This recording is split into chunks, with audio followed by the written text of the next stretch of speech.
To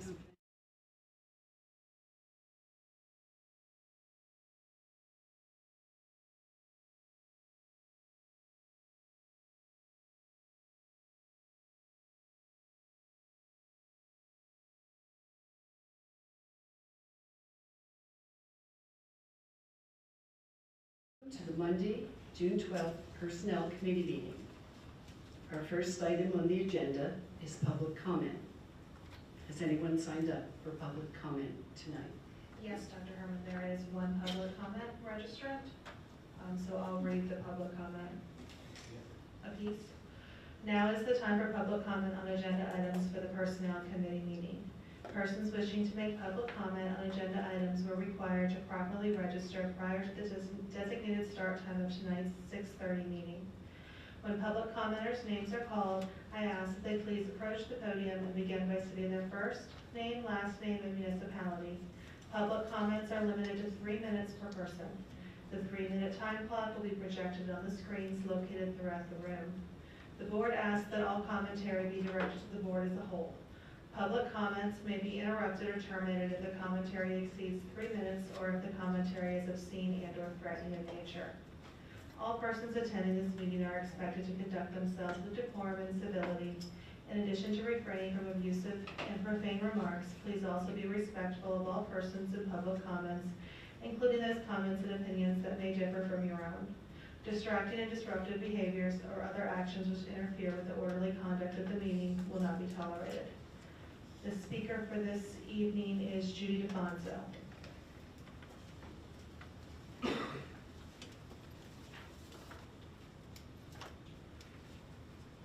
Hi there, Judy DeFonso. Still living in East Goshen of all places.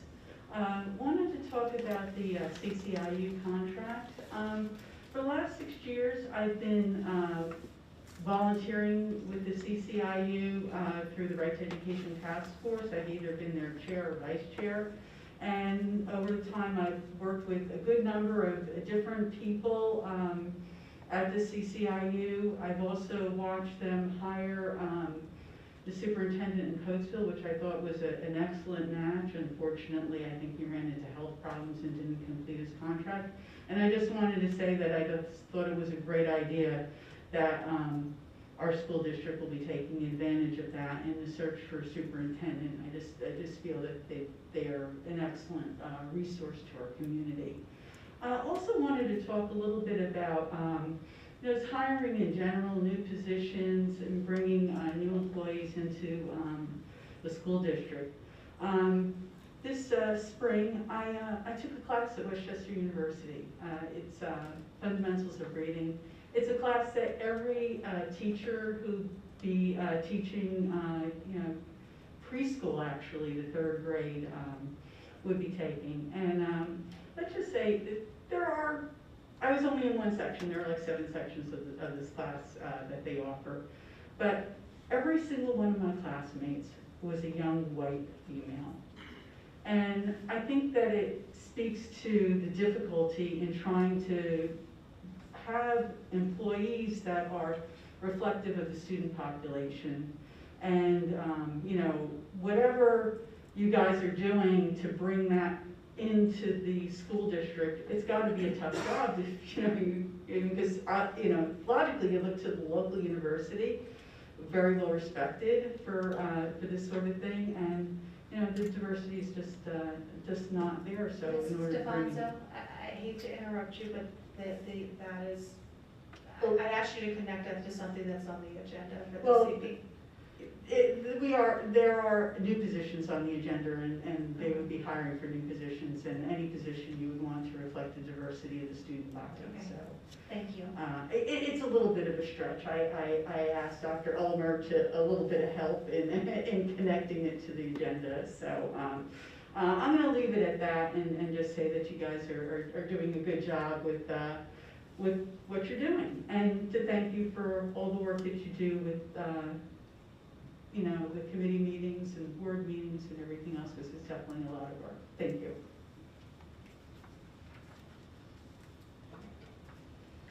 Next up is approval of the January 17th, 2023 Personnel Committee meetings. May I have a vote, please? Mr. Bevilacqua? Do I have a second? Dr. Dietrich? Thank you.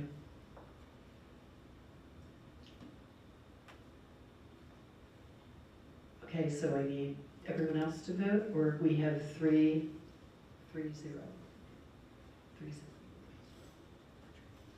I'm on the committee also. Were we doing a roll call or a? You could yes for Okay, may I have a vote? Mr. Bevilacqua? Yes. Mrs. Walmsley? Yes. Okay, and who is the, You're the third. yeah, I'm the third, okay. The next item on the agenda is review and approval of the new job description and position, K-5 STEM teacher. And I'll turn this over to Dr. Ulmer. Mr. Wagner, can I have a report, please? Thank you. Should we have enough slack here? Slack here, yeah.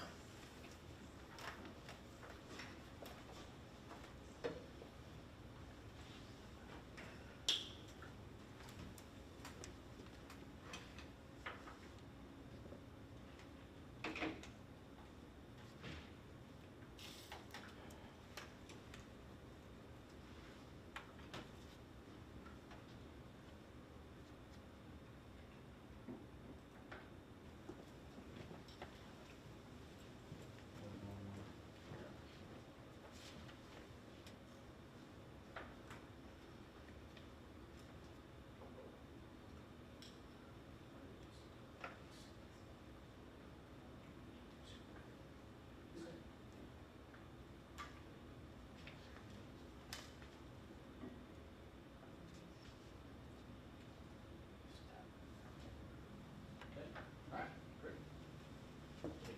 Nope, not right, you just lost it.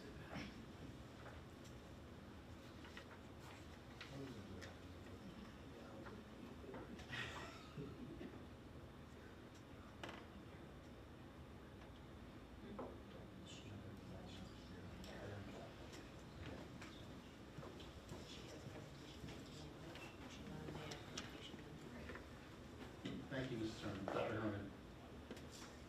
Tonight, we're going to be reviewing two new jobs that are going to be introduced to the district. The first one is going to be our K-5 STEM teacher, and I'm going to be briefly reviewing the job description and a summary of the position itself. On the job description, this position is going to call for an elementary STEM, meaning science, technology, engineering, and math teacher for grades K-5. They're going to report to the building principal and elementary STEM supervisor. They will be included in the teacher's contract, which means they will not be supervising anyone. The people that apply for this position, we are hopefully saying that it's going to be PA STEM endorsement preferred. That is a new area of certification and endorsement. So that's why we're saying preferred, so people can have the opportunity to get one. STEM and computer science experience is also preferred.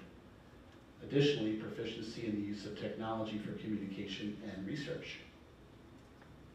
In summary for this position, starting in this school year coming up, starting in August, we would like to be hiring 3 of these positions, and then continuing in the 2024-2025 school year to add 8 additional positions to fill out our 11 elementary schools. These people will be providing enrichment opportunities for gifted students. They'll be using a program that highlights design thinking principles. This person will offer support at building and district levels. The first 3 K-5 STEM teachers will continue in their roles that they have now. And in addition, they will be having professional development and assisting curriculum workshops throughout the year to get themselves ready for the full rollout in 24-25. They're also going to provide resources for teachers, administrators, stakeholders, families, and of course, our students.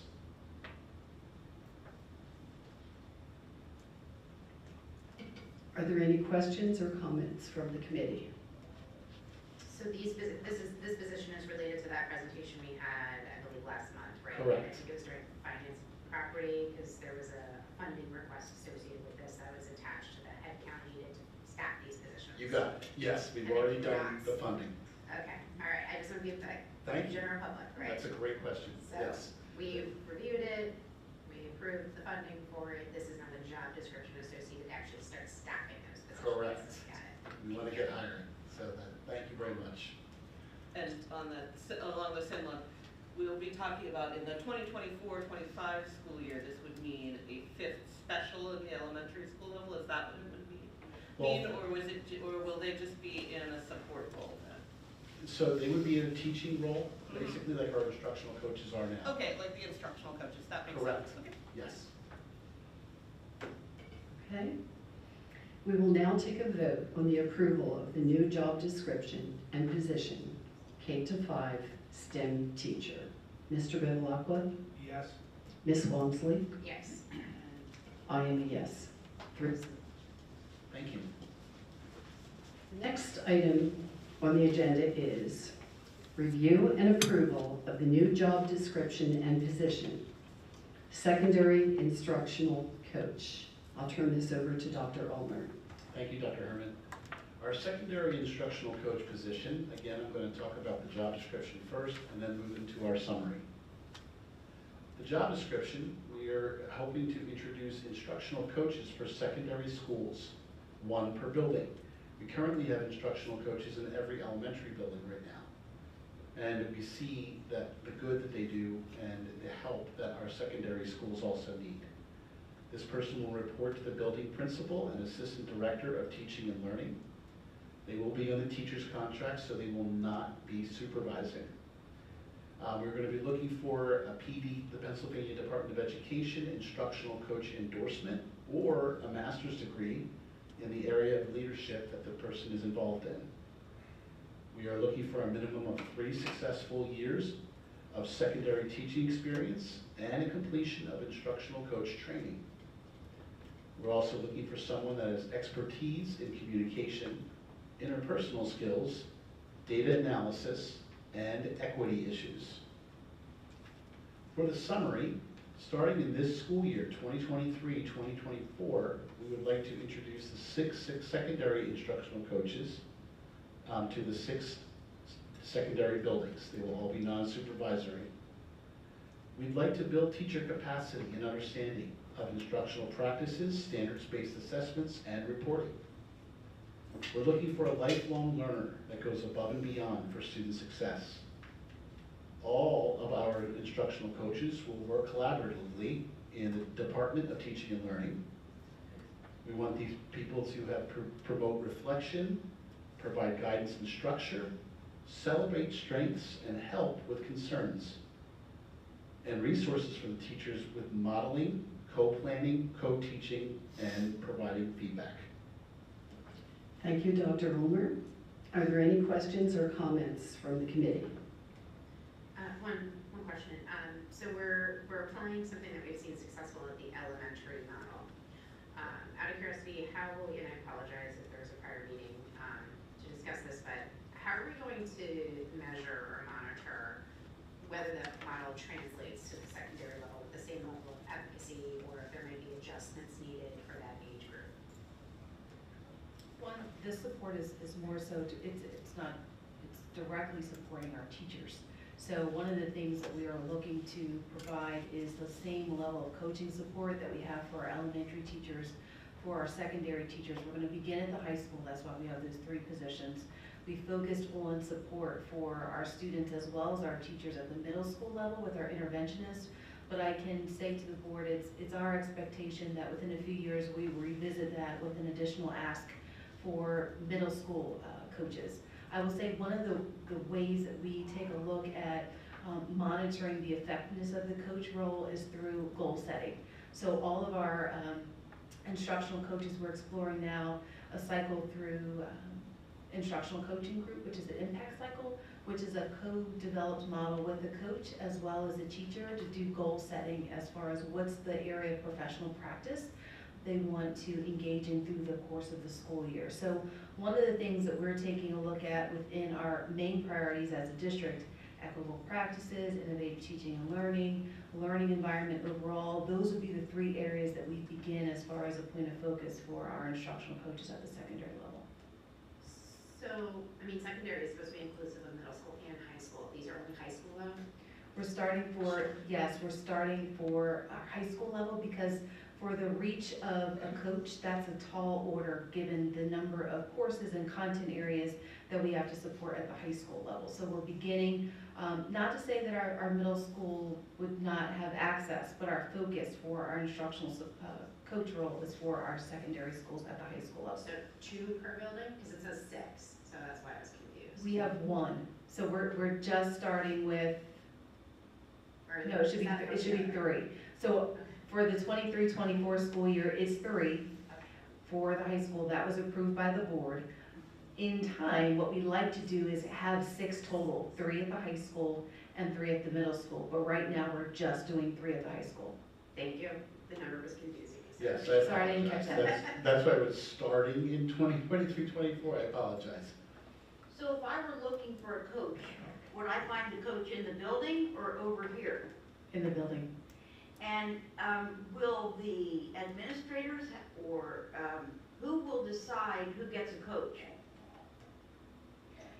Typically, what we do is we start with our new teachers first as far as, and support teachers. So anyone that's new to a content area, not necessarily a novice teacher, but anyone that's new to a content area. Because one of the things, it's a co-developed goal setting. One of the things that's important, particularly through the instructional coaching group, is to take a look at the staff as a whole and say who's open to coaching, because you don't want this to be imposed upon someone. You want to have a teacher that has an open mindset, that's focused on growth, that is very clear as far as what they want to have feedback on and improving their practice. So we're looking for some early adopters and champions to get that moving, because we know it's a culture shift, particularly at the high school level. It is something that can be unsettling at first, to have someone to come into your classroom and say, hey, so we want to make sure that it is a collaborative experience, that the teacher is in the driver's seat as far as what they want the instructional coach to provide them feedback on, how they want to get those points of reflection from the observation. And then, like I said, it's co-created as far as that goal-setting model. So that's something that's developed with the coach as well as with the teacher. I appreciate the approach to scaling. I am going to make a request, and that is we provide some mechanism for middle school teachers to tap into this resources necessary, or if necessary, or if they're interested. And I'm saying that specifically based upon feedback I've heard from middle school teachers in the district who feel that the way they are used to teaching isn't connecting with the kids the way they used to, right? That following the pandemic, remote learning, there's just a fundamental shift, right, in the students that has, you know, exceeded what they are, what they know and what is familiar to them. So I think there are probably more teachers than in maybe past history who would be really interested in this kind of support.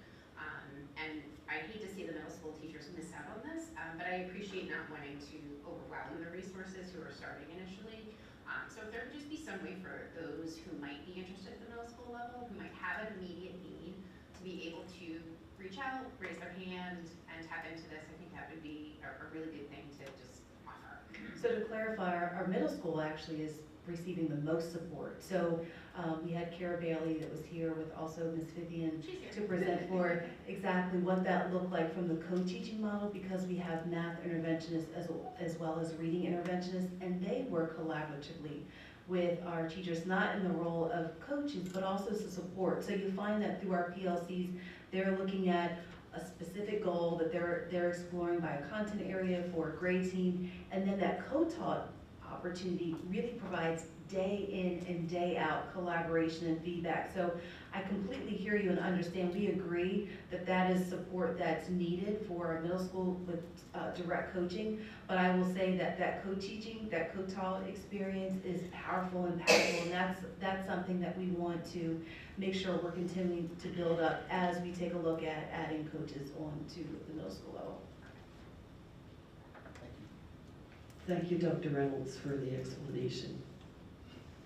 We will now take a voice vote on the approval of the new job description and position, secondary instructional coach. Mr. Bevilacqua? Yes. Ms. Walmsley? Yes. And I Yes, 3-0. Next up is review and approval of the contract agreement with Chester County Intermediate Unit, CCIU, for Superintendent Search Services. The board approved a resolution on January 23rd, 2023, directing the solicitation of resumes and proposals for individuals qualified to search for a superintendent of schools. Dr. Ulmer reached out to 12 search firms provided by our legal counsel that have been involved in national superintendent searches. Of the firms contacted, the district received 5 proposals. The school board reviewed the proposals, and after interviewing, the Chester County Intermediate Unit was chosen to perform the search. We are here tonight to approve the CCIU contract agreement. Are there any questions or comments from the committee? Okay. All right. We will now take a vote on the approval of the contract agreement with Chester County Intermediate Unit, CCIU, for Superintendent Search Services. Mr. Bedlockla? Yes. Ms. Walmsley? Yes. And I am a yes, 3-0. That is it for the Personnel Committee agenda tonight. Thank you.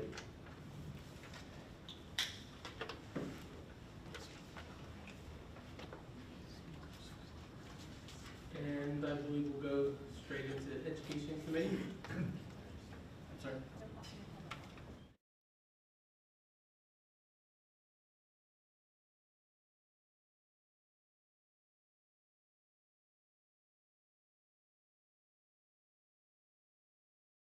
Meeting minutes. Dr. Dietrich, Yes. Mr. Christie, Yes. and I'm a yes. So that proves 3-0.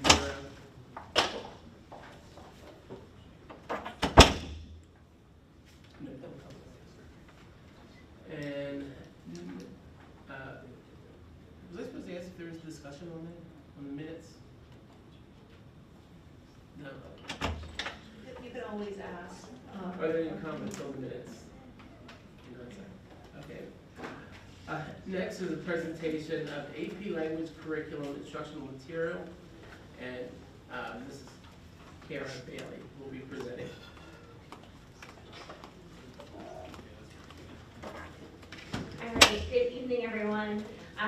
Tonight I'm here to speak to the core instructional materials review process for a new textbook for our AP language course. This, I say new textbook, but really it's more of an update. So our AP 11 teachers have been using the language of composition. They used the second edition that's currently in their classrooms. They used the first edition, which was previously in their classrooms, and the brand new edition, the 4th edition, came out in late January of this year. So that is the material that we are looking into this evening. As we review any of our materials, we follow Board Policy 108 AG1. So I'll speak a little bit more in depth to our process in a minute, but we did make sure that we convened a committee of 4 teachers, 1 building administrator, 1 central office administrator, and 2 parents or guardians of students in our district schools. As far as our process, this one was a little unique because our teachers, as I said, have been using previous editions of this book. Currently, the second edition is being used in our AP Line classes across the district. And our teachers have found that while they love that book, it was published about 10 years ago. So about a year ago, we started looking into our curriculum and we were having conversations, particularly because during the pandemic, we had a trial subscription to the online version, which at the time was the 3rd. And when we started looking into that, we found out that this edition would be coming out in early of 2023. And we said, well, then let's put a pause on this. Let's hold off until the new edition comes out. And let's make sure that it still fits our needs at that time. So the teachers previewed the text. We looked into other companies to see if there was anything else out there because a lot can change in the span of 10 years. And the teachers felt that this was the one that they wanted to present to a committee to see, was this the right fit for our students? Now, along with the purchase of the textbooks, if we are to be successful in doing so, we look at the digital resources as well, which our committee members and our teachers were very excited about, because in addition to shiny new textbooks, we'll have 6 years of the online version of the textbook, which will integrate directly with our Schoology system. So our teachers will be able to assign directly through Schoology. Our students can click right there on the same page, which is great for them as well. And it'll just align nicely with what we have. And any updates that the company does in the next 6 years, while we have that online license, we'll receive through the digital platform as well.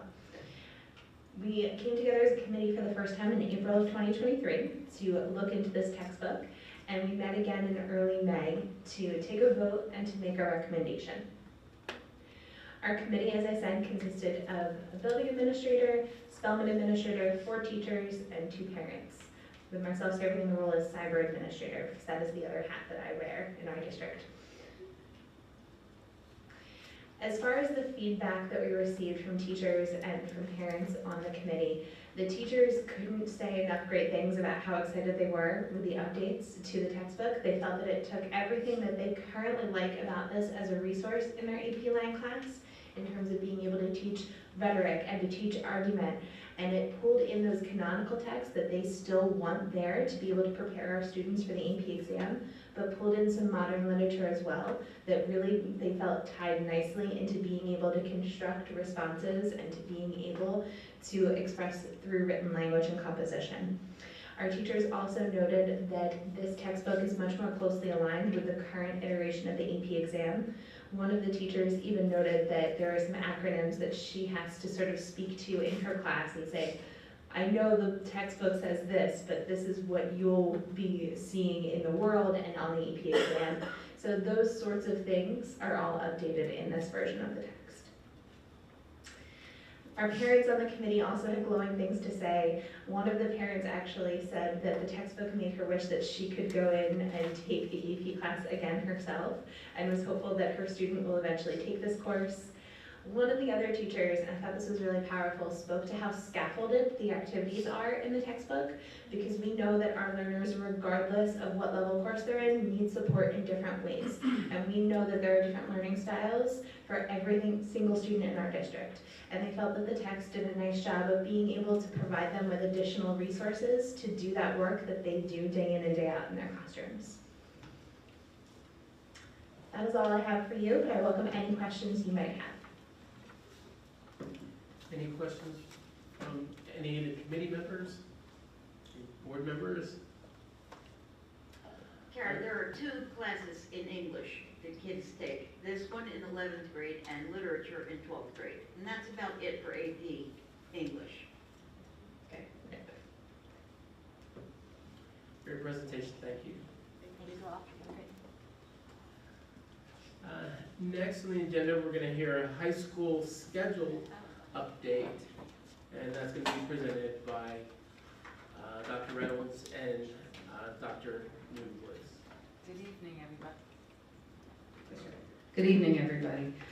Just wanted to give you an update on the high school schedule. A letter was sent out last week, first to our scheduling group, our principals, our staff, and then to our parents of our students, incoming 9th graders, 10th, 11th, and 12th graders at our high schools.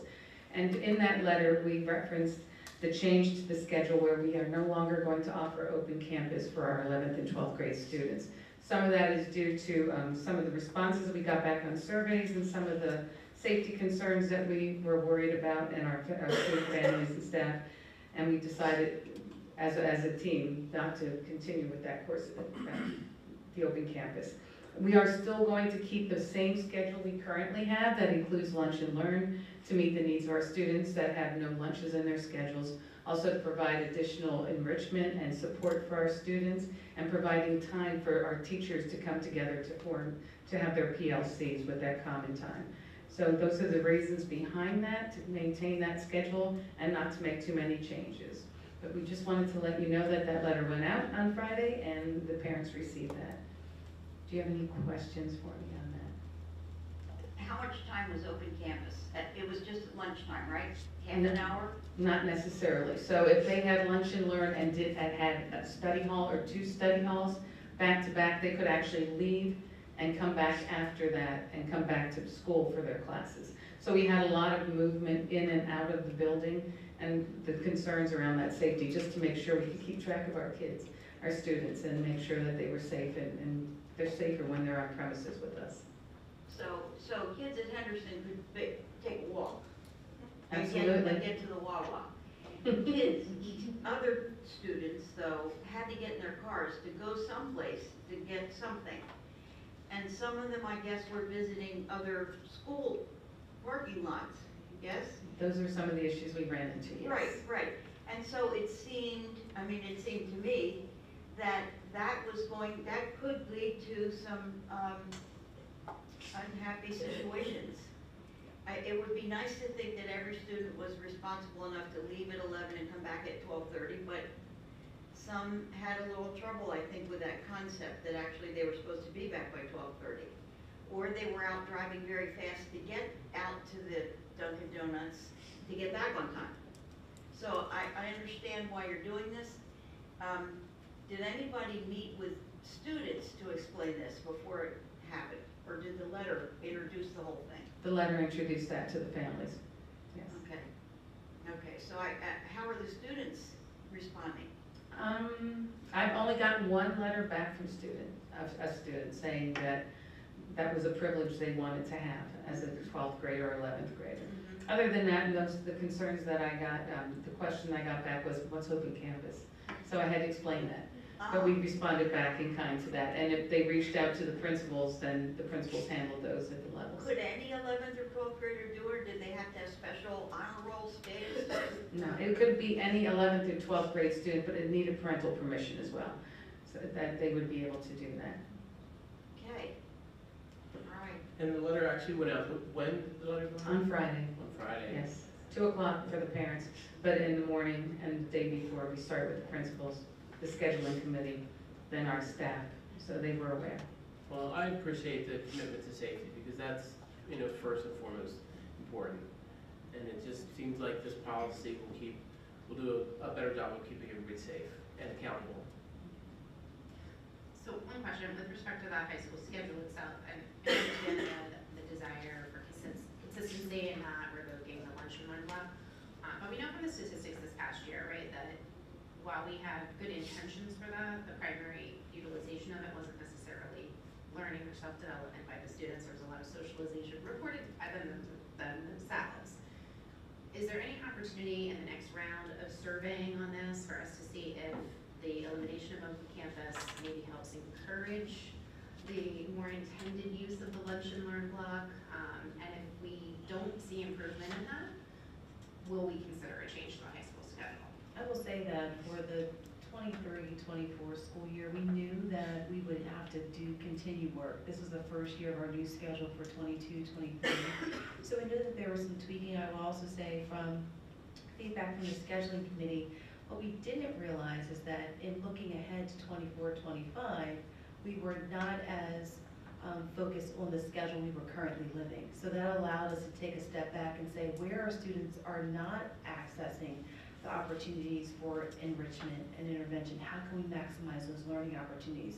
And one of the things that we realized that we were putting our own self at a disadvantage by allowing students to have this open campus opportunity. So we talked about that as last year. We knew that that was going to be a big shift from COVID, where there was feedback that students needed to make sure that we had structure and there was some fluidity and flexibility in their schedule. So now that we've been able to move in that direction as far as being able to see what students are accessing, how they're maximizing that time, we realized that we could do a better job of doing that for a number of reasons, safety being the top priority, but also for the learning one, we could definitely maximize that learning opportunity. So that's where we are moving into 23-24. To your point, Mrs. Walmsley, our work still continues with 24-25 and beyond, taking a look at scheduling models. One of the things that we found when we surveyed our staff in the spring about scheduling in particular is that we had to do a better job of making sure that we had models that we could show what that looked like in practice. So we had demonstrated that, we built that out, what that would look like, we answered a number of questions, But we found from just the feedback that we got from our teachers and our support staff, they still needed to see, what did that look like? Let's see what that feels like in the building. So that's part of the work, particularly with our high school principals, to identify where are the areas of the schedules that they've been able to glean from. Let's take some visits next year for the fall. Let's make sure that that's a point of priority of making sure that our teachers have an opportunity to see it in action.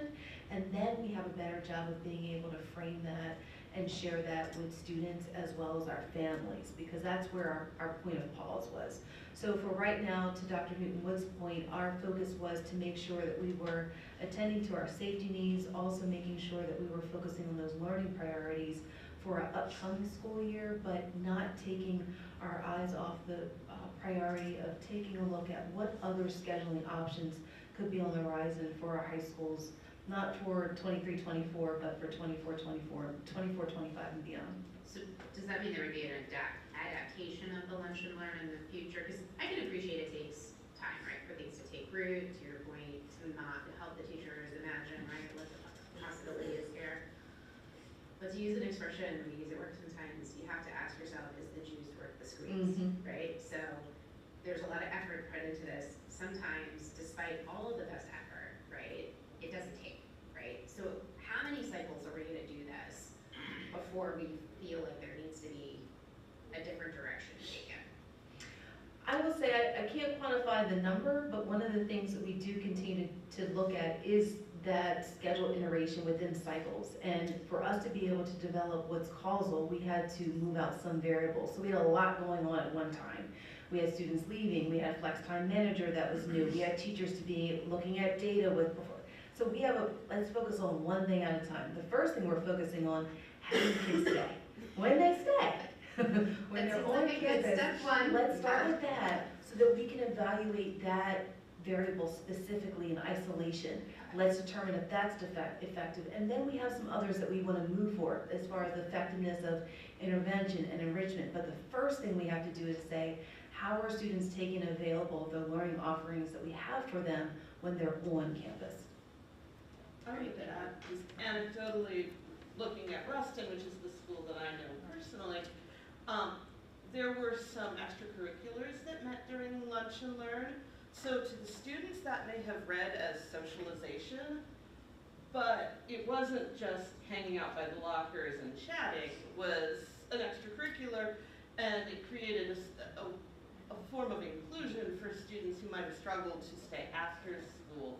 So sometimes when we're looking at effectiveness, we have to tend to dig deeper and say, you know, yes, there is a social element to this, but would we define it differently than the students do? I thought clubs actually was part of the survey, but maybe I remember it wrong. But I mean, it's a fair point, right? It's like, what's the definition of socialization? And because it's self-defining, did the students, yes, they were there for a club, but did they say, I joined that club to socialize?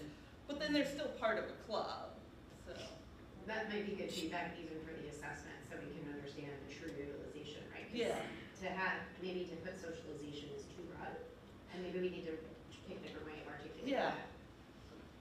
The same thing, you know, if you go to the library with your friend, but you checked out books. We have accomplished a goal there.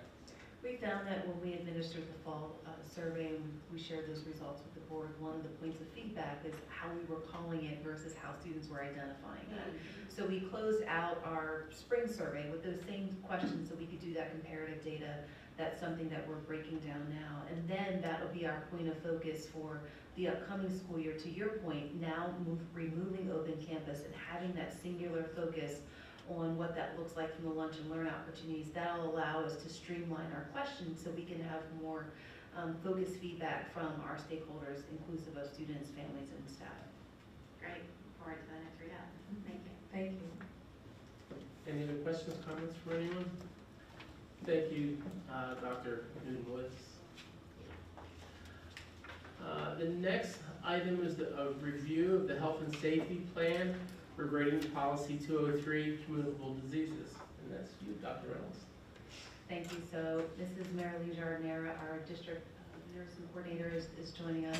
And this one is the point that we had talked about in November when our health and safety plan was updated. Moving forward, as we continue to have ESSER funds available, the expectation from PDE is that our health and safety plan is reviewed every 6 months as a result of funds being available through ESSER. We still have funds available through ESSER, and so we will continue to be in the process of updating our health and safety plan. It does seem like at this point a moot point, unfortunately, because of where we are with the pandemic no longer being declared one. However, we still have an expectation to review as a board. One of the points that Mrs. Sharonera and I are putting forward is for our health and safety plan to be replaced by our communicable disease policy, which is policy 203. And we've reviewed that as well as with council, and I will say that's consistent across the county as far as the approach that's being taken. And I will just share, I think at this point, this was feedback that we heard from pretty consistently from the board in the fall. So we're at that place where now communicable disease policy is in play.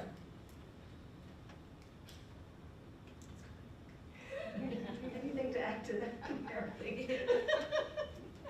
It's time. Just a quick, with the end of the emergency, public health emergency, we're not even required to submit COVID cases anymore. They're all looking at hospitalization rates and vaccination rates.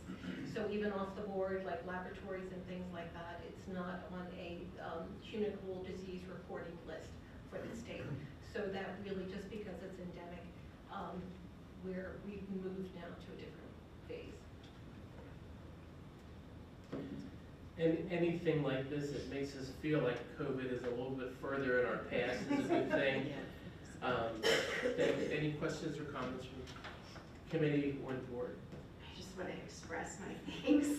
I've been asking for the communicable disease policy for a year, so thank you. I really appreciate that. And just to echo what Marilyn was saying, I work in this space, working for one of the manufacturers who work in this space, and we've seen shifts in the data available to us by the CDC, so I think this is a very smart move in alignment with what we're seeing with public health.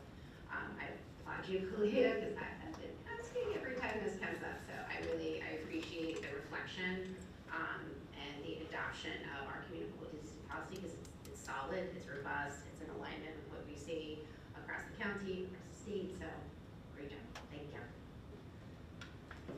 Any other questions or comments? And this is it's not a voting item. It's just a review. Thank you. Yes. Next, we're going to approve of the revised 2023-24 school calendar. With a quick update. Dr. Missick. Yes, thank you very much. Just wanted to update the board that the calendar that was last approved, there was a mistake in the calendar. If you look at March 2024, there are conferences right before spring break. We go on to that vacation. On the 27th, Wednesday, March the 27th, is a half day for our middle and high school students. It was reported that it was going to be a day off. It is not. We need to have a certain amount of days in the school year, and that's one of them that we need to correct. So I will be communicating that out to our community as soon as is improved at the end of this month. But that's the change to the 23-24 calendar. Just that one day? Yes. Great, thank you. Any questions or comments, committee or from the board? We do need to take a vote on that. So, Dr. Dietrich? Yes. Mr. Christie? Yes. And I'm a yes, so that's 3-0. Thank you. Thank you. Next, we're going to hear from, we're going to seek approval of final plans for TSI. We're going to start with Fugate Middle School, correct? And I'll turn it over to Dr. Newton-Woods. Thank you very much. So tonight, if you remember back on May 8th, the Ed Committee, we talked about TSI, the Targeted Support and Improvement, and the ATSI, which is the Additional Target Support and Improvement. This is where we explained that the schools will develop their own building level improvement plans that analyze their school community and strengths and weaknesses, and then they have their plan development. So tonight, I have the three principals here. We're going to start with Fugate Middle School with Dr. Pierce, and then we'll move into Pierce Middle School with Joe. And then we'll, I always have the wrong name, but anyhow. And then we'll finish up the night with Grace Stone with Kevin Fagan. Okay, so Dr. Pierce? Good evening, everyone. I apologize for my very white voice, but I'm going to try to get through this as quickly as possible.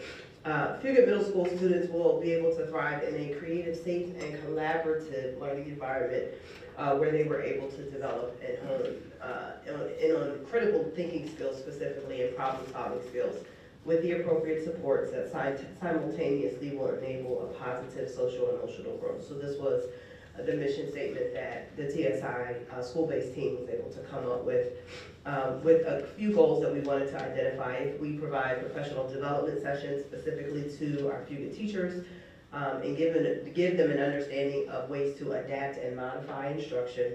Then we will have appropriately leveled content, and our students will be able to successfully access the content. Our two areas for Fugate in particular were our EL population and our Hispanic population, just as a reminder. Another goal was that by June 30th, 2024, 70% of our students in all student groups, so not just those two that I mentioned, will demonstrate growth as measured on the IXL diagnostic. We would provide job-embedded professional development on modifying and adapting grade-level curricular resources. If we create a school community where all students and families feel valued, then our students will attend school more consistently, which will positively impact their achievement. By June 30th, 2024, 85% of students in all student groups, again, not just our two areas, will be present in at least 90% of the days they'll be, that were enrolled. They'll be present for 90% of those days. And one of the things we're most excited about is our Check and Connect mentoring program that we are looking to establish, again, in collaboration with SEL and Equity. So we're looking to combine all forces to create a mentoring program for students. And again, that mentoring program will be for all students. We've also already reached out to teachers. We have teachers that have signed up already to be mentors to students at Fugate. So we're very excited about this initiative and how it will tie into the TSI plan. Any questions for me? Thank you, Dr. Pierce. Thank you. Take care of your throat. Thank you. Next, Dr. D'Antonio. Good evening, board members. Joe D'Antonio, principal of Pierce Middle School. I just want to take a few minutes to talk about our plan here at Pierce.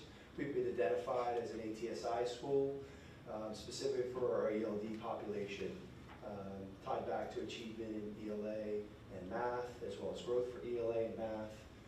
One of the areas that we identified with that, specifically with that group, was for attendance and making some strides from an attendance standpoint. The data that this designation was targeted through was from the 18-19 school year as well as the 21-22 school year. While I was principal in 18-19 and have a pretty good, in terms of history of that school year, the 21-22 school year certainly brought more challenges along the way, including the students attending consistently. So one of our focuses for our plan is really to engage our ELD families. So we've come up with 4 or 5 strategic strategies to be able to engage our families, including a welcome back prior to the start of the school year, where we can help families coordinate their Schoology accounts, access to the portal, attendance, all the things that sort of get in the way of coming to school and engaging consistently. The other piece as part of our plan is for some professional development for our staff. So we're coordinating with the CCIU to provide just from a whole curricular standpoint about modifying and adapting for EL learners. The other piece is specific for math. So our math program now, all throughout the middle school, works on Desmos. While Desmos is offered in Spanish, getting professional development for our teachers to be able to implement that in Spanish is another component that we're certainly going to focus on. The other piece we'll use IXL and a math CDT to progress monitor at the end quarterly. If we get results back that aren't showing progress, then we would put some supports in place for those students by way of Math Plus or Reading Plus to help support those kids We would also use our Pride period to work with our reading and math specialists to support students and support growth and development of those skills. The way we're going to monitor, obviously, would be the academic performance piece that we would see quarterly. The other is through a parent survey, through our ELD families. And we work with Sandra Bradley and Ellie Gardunia, who's our caseworker currently, to help get that out to families, establish a baseline, and then see where we are with our data as we start to move forward. For us, obviously, we want all our kids to be able to reach those benchmarks and have success. While these interventions are sort of developed and targeted for a specific population, they're going to benefit everybody. So we anticipate that at the end of next year, when we get our data back, it will support growth of students, specifically these targeted groups. Is there any questions that I can answer for the group tonight? I think the idea that the back to school time is a great time to connect with families. So the families are connecting with instructors before anything goes wrong. And just Before the school year starts? yes, that's a great idea. Thank you.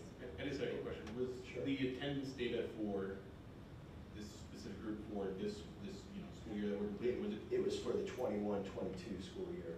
Right, but sorry, but was this year better already, or no?